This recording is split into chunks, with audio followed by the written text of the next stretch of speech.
to talk about the Inferno. Once again, while I was in Cape Verde, I'd been there. This is my second season, and I'd seen the size of the fish that were there.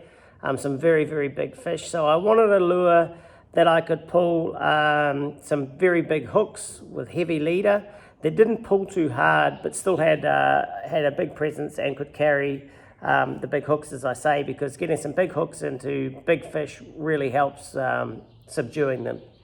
So I came up with the Inferno, very nice taper towards the front, taper towards the back, very nice plunging style with a wiggle, and as I say, doesn't pull too hard but can still carry some big hooks.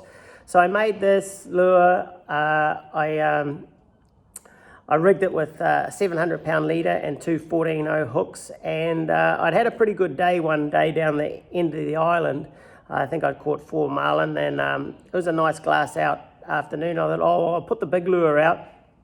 So I put the Inferno out on my short corner and put it in the clip with 15 kilos of drag on the bite.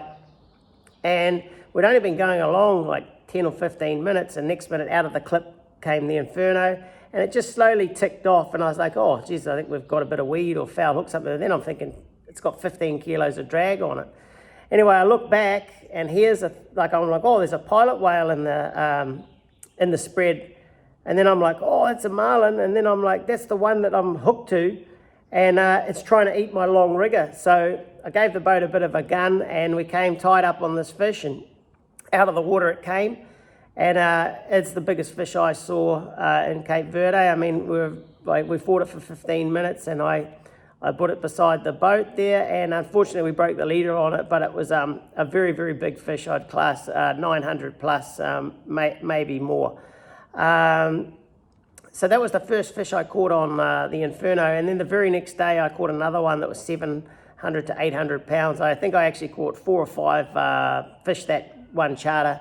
And that was the start of the Inferno's career, and from there on I went on to catch some very, very big fish in the Azores as well on the Inferno. And I know good mates of mine like Eddie Lawler, I know he's caught some very big fish on the Inferno over the years.